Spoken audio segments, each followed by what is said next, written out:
Seen the 12s, as they call them here, can create quite the atmosphere. The Seahawks have lost just 5 times in the last 5 seasons at home, and they're 6-0 here this year. And the last 2 times they began the postseason in Seattle, they went on to reach the Super Bowl. The Seahawks can guarantee that this year's playoffs will begin for them at home if they can win tonight against the Rams. Al Michaels and Chris Collinsworth will have the call. Heather Cox will work the sidelines. Enjoy the game, everybody, and we will see you at halftime. This has been the Mercedes-Benz Countdown to Kickoff. An all-new Michael Bublé special. Tuesday on NBC. I am there in the morning when you're not thinking about me. I am a part of your routine, time and time again. I am part of a process that begins in nature, that holds me to the highest standards. I am water, and I've come a long way to be here for you. So use water wisely. It's essential. Weather Warriors kick coverage into overdrive with a 4x4caster.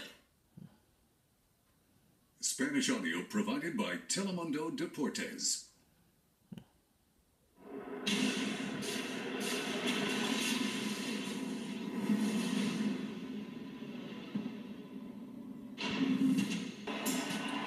On this mid-December Thursday night, week 15 of the NFL season begins here in Seattle at Century Link Field.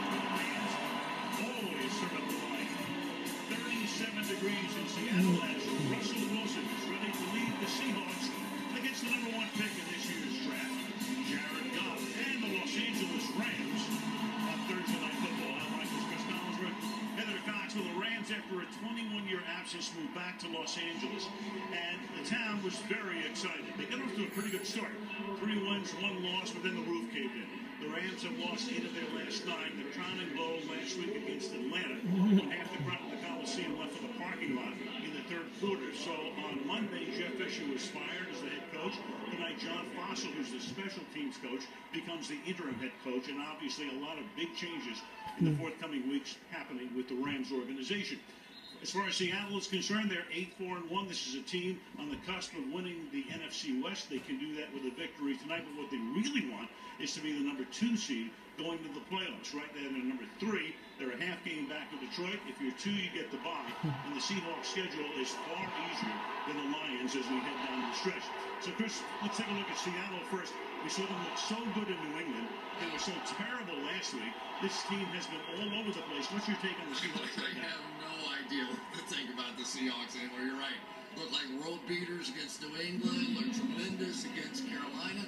Then they throw in one of the great clunkers of the Pete Carroll era against the Green Bay Packers just a week ago. Generally, their problems are on the road, not in this crazy madhouse here, so I expect the best. So they're unbeaten here, the only unbeaten team in the league at home. Now, as far as the Rams are concerned, the one thing they do have going for them, they have the Seahawks number. They've beaten them 3 straight times. But under these circumstances, what are you expecting here tonight? You know, about the only thing that's been consistent about the Rams over the past couple years is they do beat the Seahawks. And they've got one of the great defensive players in Aaron Donald, as good as anybody out there. Jared Goff, his first try in this building against the Legion of Boom. And John Fossil, I think he's as stunned as anybody that he's the head coach of the Rams right now, so who knows what happens. Yeah, there's a little extra intrigue in regard to this one.